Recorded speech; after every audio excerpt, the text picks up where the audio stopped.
ร่างกายสังขารเราเริ่มไม่ไหวแล้วหลังจากที่กระดูกคอผมเคลื่อนจากเซิร์ฟปวดหัวแทบอ้วกกับดิฟรถปีนภูเขามือแหกกันมาแล้วอันนี้เรามาหลังจากนี้ช่วงท้ายๆเราถ้าเป็นหนังจะเรียกว่าสโลว์เบิร์นมันจะเป็นช่วงที่แบบค่อยๆเป็นค่อยๆไปอย่างณนนท์ตอนนี้ทำงานถ่ายอะไรอยู่นะ OMG UMG ตอนนั้นเพิ่งเริ่มเป็นนักแสดงเริ่มมีโปรไฟล์ทักไปหา ทักไปว่าสติกเกอร์ทักตัวแม่งไม่ตอบกู กูก็มองแบบอุปกรณ์จะมีอะไร จะ บ้าง มี ฮะ ผู้กันเบอร์ใหญ่แล้วก็เบอร์เล็ก ครับ จะเป็นมีด ครับผม แล้วก็สีที่น่าจะเป็นขวดแบบนี้นะครับพยายามอย่าเขย่านะครับ ทำให้รู้เลยนะครับว่าวุ่นวาย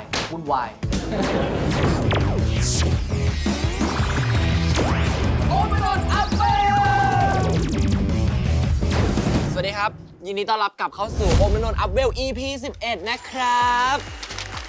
วันนี้ก็มากับเพื่อนๆเอ้าแล้วเพื่อนกูหายไปไหนก็มากับพี่มิ้วแล้วก็น้องเลิฟนะครับ เพื่อนกันเอ้ามาแล้วพอดีเลย ยินดีต้อนรับครับแขกรับเชิญสุดพิเศษ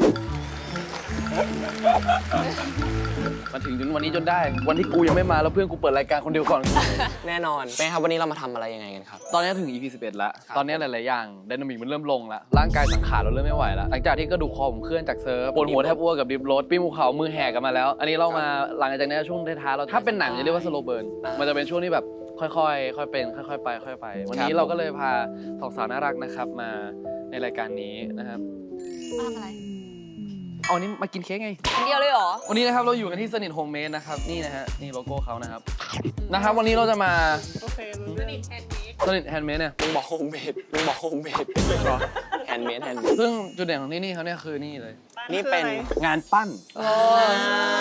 วันนี้เราจะมาปั้นกัน เดี๋ยวเราจะปั้นเรื่องปั้นเหลาขึ้นมา แต่เดี๋ยวเราคุยกับแขกรับเชิญคร่าวๆก่อนนะครับ อายุเท่าไหร่ครับ 22 ครับ มีครับ ปีนี้ก็ 26 แล้วค่ะ คือเรา4 คนเราเจอกันในแบบบัดดี้ ใช่ ใช่เราเจอกัน พัด ในแบบ พา บัดดี้ ปานอิง อย่างพี่มิวนี่แบบบัดดี้คือเรื่องแรกไหม ใช่ รู้สึกเป็นไงบ้างครับในการทำงานกับพี่ออฟ เอาความจริงไหม ความจริงอะความจริง ก็สนุกดีน้องๆจอยกันมาก ตบมุกแบบโบบะมากๆโดยเฉพาะคนนี้นะคะ ต้องมุกให้เขา คือตลกเนี่ยมันต้องเล่นกันเป็นทีม มันต้องมีตัวปูตัวตบแล้วก็ตัวอิสระ ซึ่งในทีมผมมีครบหมดเลยในแก๊งนักแสดงปีนี้มีงานอะไรบ้างฮะ ปีนี้หรอ มีแค่โฮมสกูล โคงสกูลเรื่องย่อมันยังไงเนี่ยลองเล่าให้ฟังคร่าวๆสิ จำไม่ได้เลย คือเลิฟเนี่ยเราเจอกันตั้งแต่แบ็คลิส ใช่ แบ็คลิสแล้วก็มา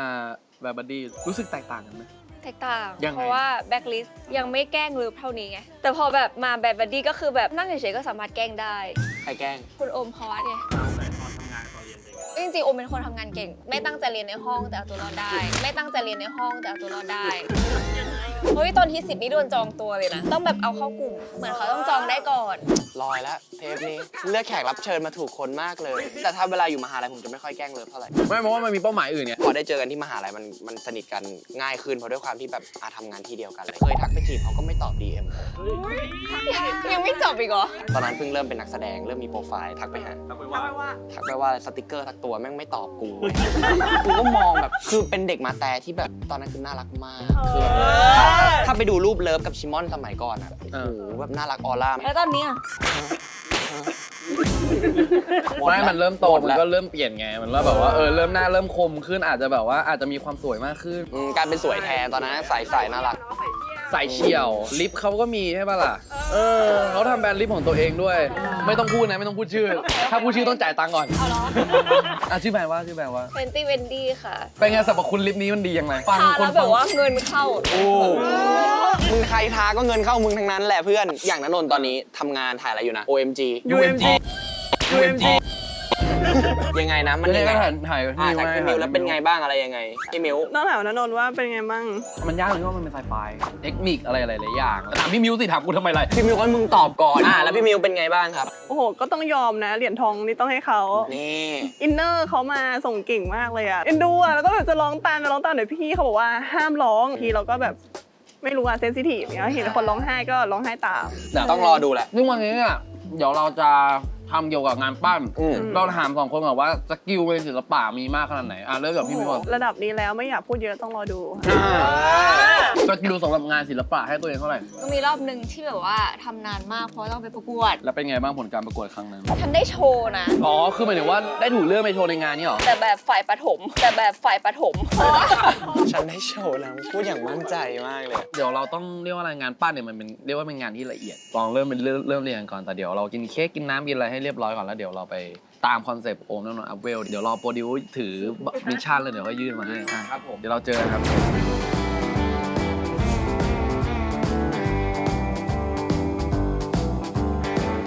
โอเคครับ ตอนนี้นะครับเราก็อยู่ในเรียกว่าเซกชันของคลาสเรียนนะครับพี่นุชนะครับผม ขอบคุณ สวัส ค่ะ ดีรับ สวัสดีค่ะ ก็คือพี่นุชเป็นเจ้าของที่นี่นะครับทำไมถึงแบบว่าเปิดร้านเป็นแบบว่าเป็นคาเฟ่แล้วก็มีแบบว่ามีสอนปั้น เรื่องมันยาวเดี๋ยวจะตัดให้สั้นๆนะ ได้เลยครับ พี่ทำโปรดักชันเฮาส์ทำผลิตรายการโทรทัศน์จังหวัดอิบารากิที่ประเทศญี่ปุ่น พี่ไปถ่ายทำเกี่ยวกับเรื่องเวิร์กช็อปให้กับเด็กสมาธิสั้น แล้วก็การทำสมาธิกับดินแบบแนวคาสมาเริ่มมองเห็นว่าดินมันทำให้เรารู้สึกผ่อนคลาย แล้วก็เทอราปีเราได้ ก็เลยเอาเรื่องนี้กลับมาที่บ้านแล้วก็เลยไปซื้อดินมา10 ก้อน แล้วก็แปะภาพปริ้นไว้คุณพ่อ แล้วเราก็บอกคุณพ่ออยู่บ้านเนี่ยถ้าคิดถึงลูกก็ปั้นนะ ปรากฏว่าพี่ไปประมาณ14 วันกลับมา ท่านปั้นสวยมาก จนปั้นเยอะๆไงเราเพื่อนก็มาช่วยกันซื้อคุณพ่อปั้นสวยจังเริ่มแบบพังแล้วเพราะว่าเพื่อนบอกแกจะไม่ซื้อของแกแล้วนะเต็มบ้านฉันเลย ค่ะวันนี้เราก็เลยมอบคลาสที่ยากที่สุดให้กับทั้ง4 คนนี้เลย ก่อนเราไปถึงคลาสที่ยากที่สุดครับให้คนดูได้รู้ก่อนครับว่าแบบว่ามันมีคลาสอะไรบ้างครับ ก็สำหรับน้องๆนะคะอายุ ครับ 4 ขวบขึ้นไปเด็กผู้ชายเด็กผู้หญิงนะคะเราก็จะมีคลาสเซรามิกปั้นมือนะคะก็จะได้ปั้นได้ลงสีที่นี่จริงๆแล้วเนี่ยมีทั้ง2 อย่างคือเด็กที่รักในงานคราฟต์กับอีกหนึ่งคือพ่อคุณแม่บังคับให้มา แต่ว่าเราก็จะละลายพฤติกรรมของน้องนะคะให้รู้สึกชอบงานศิลปะเพราะว่าเราจะไม่บังคับเด็กเขาจะมีความสุขภายใน2 ชั่วโมงแล้วก็จะมีคลาสเพนท์สำหรับคนที่ไม่ชอบมือเลอะๆแล้วก็จะมีแบบแป้นหมุนไฟฟ้าอย่างนี้นะคะก็สามารถเข้าไปดูใน Facebook ของ Sanit Handmade ได้นะคะแล้วก็ IG ของ Sanit Handmade ก็จะมีคลาสให้เลือก12 คลาสเลยค่ะ ผมว่าวัยรุ่นมาได้เลยนะ ที่มุมถ่ายรูปเต็มเลยเดี๋ยววันนี้พี่นุชครับวันนี้เราจะมาเรียนอะไรกันบ้างครับ วันนี้จะสอนนะคะก็จะมีครูมิกครูมีนแล้วก็มีครูแชมป์3 คนนะคะเป็นครูที่เชี่ยวชาญแล้วก็จบเกี่ยวกับเรื่องของฝั่งเซรามิกโดยตรง โอ้ ก็จะสอนน้องๆนะคะเกี่ยวกับเรื่องการขึ้นรูปทรงด้วยปั้นหมุนไฟฟ้า ครับ ซึ่งใครไม่แน่จริงให้เปลี่ยนคลาสเลยตอนนี้ ผมกลับก่อนเลยนะผมกลับก่อนเลยนะ มานั่ง sit down please ป้าเดี๋ยวเราไปเริ่มต้นกันเลยดีกว่ายังไงวันนี้ขอบคุณพี่นุชมากนะคะ ขอบคุณมากเลยค่ะ สนุกสนานแล้วเดี๋ยวโชว์ผลงานกันด้วยนะคะ ได้เลยครับ เรามาเริ่มต้นกัน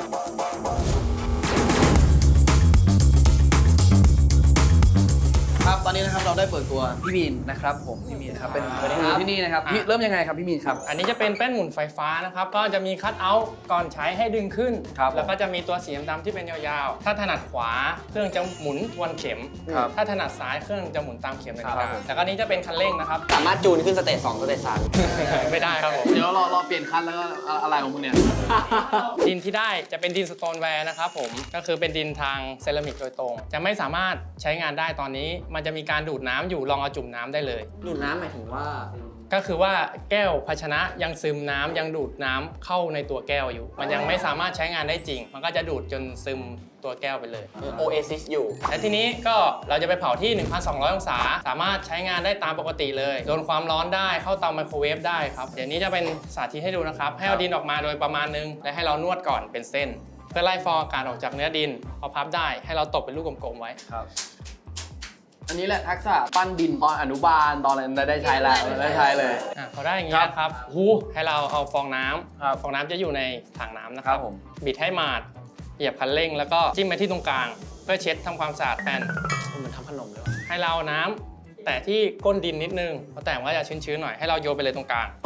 แล้วก็ให้ใช้มือไหนก็ได้ครับตบลงไปตบให้แน่นไว้ อันนี้เขาเรียกว่าการตั้งศูนย์นะครับเพราะถ้าเราไม่ตั้งศูนย์เราทำเลยภาชนะเราจะมีความที่เป็นเอียงเบี้ยวใช้ขั้นตอนนี้จะเหนื่อยหน่อยจะยากหน่อยครับผมเกรงมือไว้นะครับอย่าให้เครื่องเอามือไป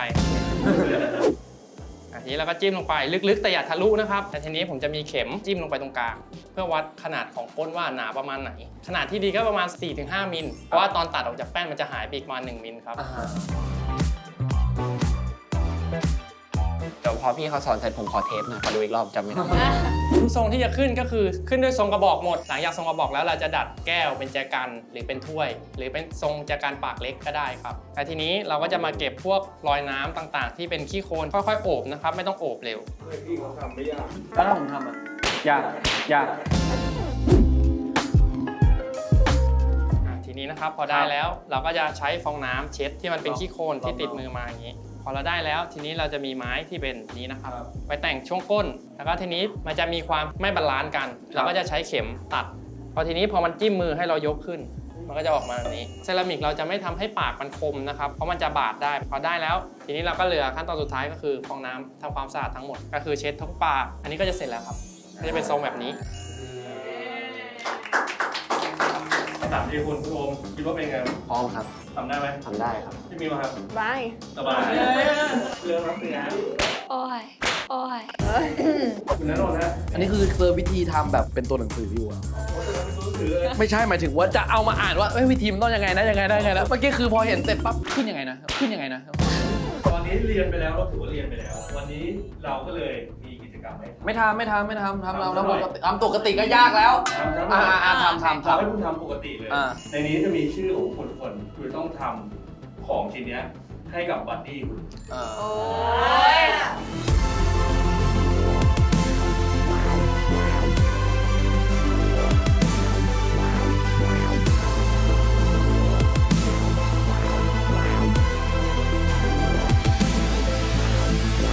มีเวลา 20 นาทีนะครับ พร้อมแล้ว เริ่มครับ มีอันที่ทำเสร็จแล้วมีขายเท่าไหร่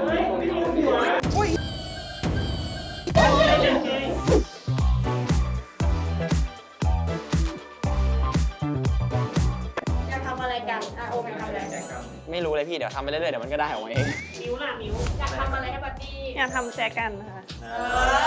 ทำไมอ่ะเพราะว่าเด็กก็ต้องแจกัน น้องเลิฟอยากทำอะไร คิดมาตั้งแต่ว่าแล้วว่าอยากทำจานรั่วใจ ผมรู้แล้วผมอยากทำอะไร ผมอยากทำ iPhone เขาจะได้ตอบแชทผมอยากทำ iPhone เขาจะได้ตอบแชทผม เราจะทำอะไรให้บัดดี้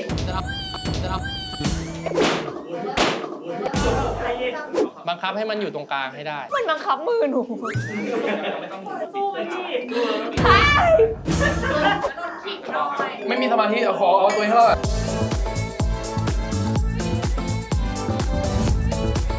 ไม่ต้องบีบแรงคือความตอนเราบีบใช่ไหมเราออกแรงแค่เนี้ยทั้งชิ้นเลยแล้วเราก็ดึงขึ้น เจาะรูอย่างเงี้ยนะคะ ฟิลกู๊ดมากเลยพี่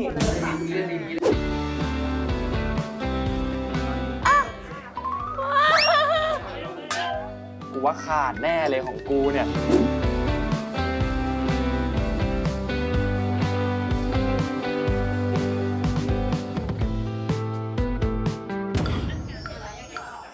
อุ้ยพี่ครับมันจะงอหักแล้วครับ อุ้ยพี่ครับมันจะงอหักแล้วครับ มันเป็นรูปหัวใจแล้ว แต่ว่าไม่ค่อยเป็นหัวใจเท่าไหร่โอ้ยอยากได้หัวใจอะ นี่ทำอะไรพี่โอทำใจกันครับพี่เท่ปะไปเรื่อยๆครับพี่จนกว่าจะพอใจ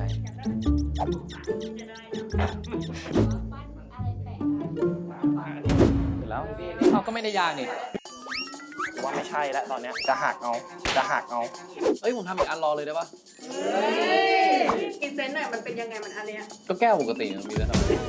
แล้วทำไมบัดดี้เราต้องเล่นแก้ว ไม่รู้ว่าพี่เขาทำแก้วก็เลยทำตามเขาก่อนอย่าเพิ่งทำอะไรที่มันสร้างสรรค์เดี๋ยวเวลางานต่อไปไม่ทันเอาไปทำอะไรอ่ะ กระบอกไม้ไผ่ ผมทำขึ้นมาใหม่แล้วลองทำดูไหนๆก็มาแล้วอยากทำตั้งนานแล้วนะ การมันเป็นยังไงน้องมิวไหนเล่าซิไม่มีอะไรเล่าเลยตอนนี้ ประเด็นนี้คือเราอยากได้หรือบังเอิญ บังเอิญค่ะโอมล่ะคาดหวังไว้ ถูกต้องตามที่คิดไว้เลย เอาไว้ทำอะไร ครับ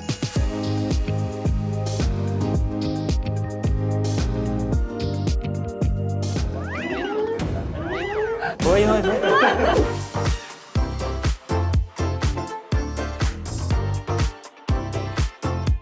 เดี๋ยวขั้น ตอนต่อไปนะคือขั้นตอนการลงสี ใช่ครับ นะครับ อันนี้คือสีอะไร จะเป็นสีสเตนผสมกับน้ำดินสีขาวนะครับ อุปกรณ์จะมีอะไร จะ บ้าง มี ฮะ ผู้กันเบอ ครั ร์ บ ใหญ่แล้วก็ อันนี้ เบอร์เล็ก ครับ จะเป็นมีด ครับผม แล้วก็สีที่ได้จะเป็นขวดแบบนี้นะครับ ครับ พยายามอย่าเขย่านะครับ แล้วก็เทน้ำมันจะมีน้ำเลี้ยงอยู่ น้ำที่เลี้ยงไว้คือการสีมันแห้ง แล้วพอได้นะครับให้เราเอาผู้กันเนี้ยคนทั้งหมด ทีนี้พยายามอย่าลงสีหนานะครับ อาจจะหมดขวดแล้วนะขนาดนั้น ทำไม่รู้เลยนะครับว่าวุ่นวายวุ่นวาย การลงสีเราจะไม่ลงสีให้มันหนา ถ้าลงสีหนามันจะร่อน เวลาเราเผาออกมาสีมันจะหลุดออกมากระเทาะออก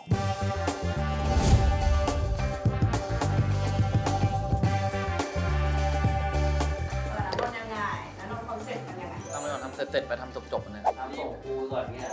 ฟีลแบบ แต่กล้าบอกให้นะ อยากเป็นอะไรบอกให้อ้ายเรารู้อยากเป็นคุณหมอพยาบาลอยากเป็น อยากเป็นคุณหนูหรืออยากเป็นแฟนอ้ายครับ ต้นนะมึงมาร้องว่าแอลเตดต้นนะมึงมาร้องว่าแอลเตดยังไม่ถึงท่อนเลยมึงอย่ารีบข้ามอย่าข้ามอย่าข้าม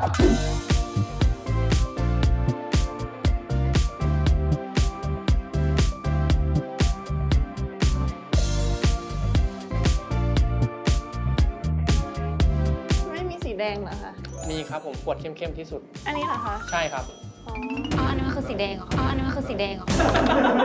อันนี้ครับแจกันอวกาศนะครับ ตรงนี้เป็นสีฟ้าเพื่อให้สื่อถึงความเป็นอวกาศ ด้านบนครับเป็นกิมมิคที่ทำให้บัดดี้เราโดยเฉพาะเลยคือ ผมเอาสีชมพูมาแปะเพื่อจะสื่อถึงความ2020หลังจากที่เขา ของนิ้วเป็นลายอะไรคะ หนูไม่มีลายแต่หนูรู้สึกว่ามันให้สีมันชุดฉาดไว้ก่อน รูปทรงทำไมมันต้องแบบบิดผิวเบี้ยว หนูคิดว่าจริงๆ เราไม่จำเป็นต้องแบบทรงเป๊ะๆอะหนูว่าชอบแบบอะไรที่มันแบบไม่เหมือนชาวบ้าน แล้วมันเหมาะกับเพื่อนเรายังไง เขาค่อนข้างเป็นคนชุดฉาด จะเกาะตรงนี้ก็ได้ จะทำตรงนี้ก็ได้ ไปนู่นก็ได้นี่ก็ได้ พี่เลิฟหน่อยพี่เลิฟ ๆเขาจะมีเซนว่าเป็นหัวใจแล้วยังไงต่อ ก็แบบเอาหัวใจไปให้คนคนนั้น ไม่อยากดูแน่เลย หัวใจมันเป็นสื่อถึงอะไรบ้าง จะถึงเชื่อ แล้วสีที่ทาต้องแบบเป็นสีที่เขาชอบไหม ชอบชอบ อันนั้นโนนมา ว่าไม่ได้จะมีเทคนิคสีไหล อ๋อไม่พอดีจะที่ไม่เป็นรูแต่มันไหลเอาเลยโอ้ยไปเลยดีกว่าอย่ายึดติดกับอะไรเดิมๆไม่มีอะไรให้พิเศษเลย มันเข้ากับเพื่อนเรายังไง เป็นคนเรียกว่าอะไรเดียวเป็นคนไหลลื่นกับสถานการณ์ได้ดีก็เลยทำสีไหลขึ้นมาแล้วก็สีสะบัดเนี่ยรู้สึกว่าเป็นคนที่เล่นกีฬาหรืออะไรเนี่ยเขาสะบัดออกหมดเลยเขาสะบัดออกหมดเลยอย่างตอนเทป UFC อย่างเงี้ยเขาก็สะบัดพี่ กูแล้วแหละอย่างเงี้ยไม่น่าถามเลย ค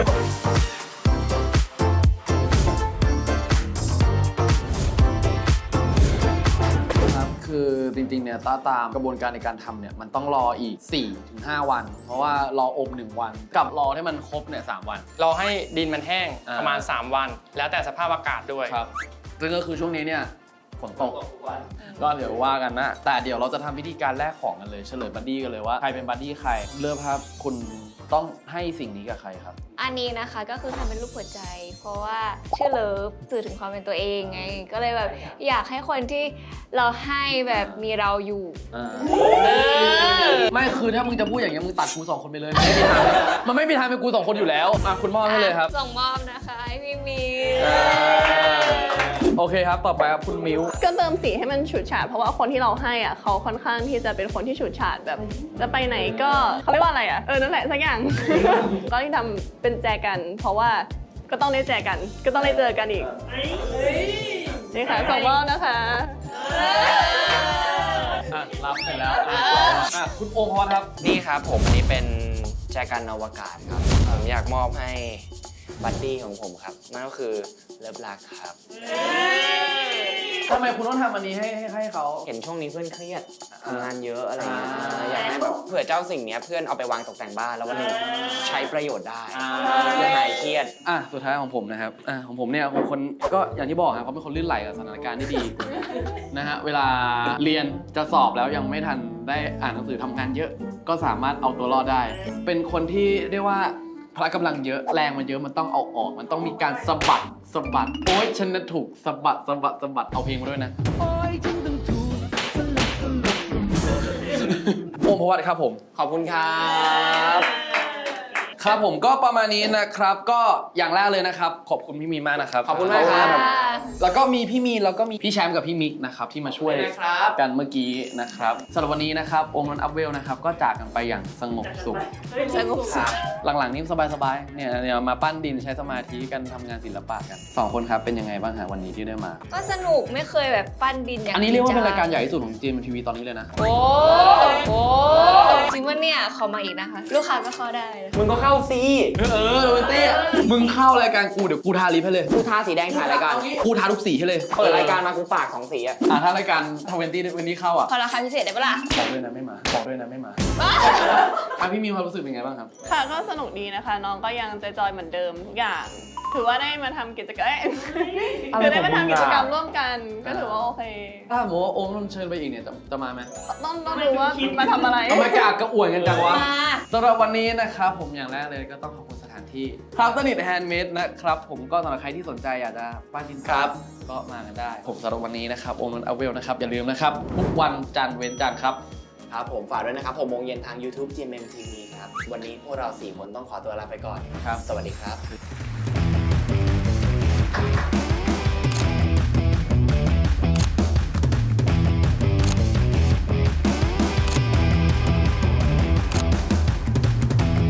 สิ่งที่เลวก็คือผมสองคนเนี่ยกินกันไปแล้ว ยังมีทีมงานยังไม่ได้อินเสิร์ตยังไม่ได้อะไรคือกินกันไปแล้ว แล้วประเด็นคือเขามีให้คนละก้อนพวกเรากินทุกก้อนเลยพวกเรากินทุกก้อนเลย อันนี้แปลว่าทำให้เห็นไงว่าอร่อย โอ๊ย อะไรอ่ะ เศษ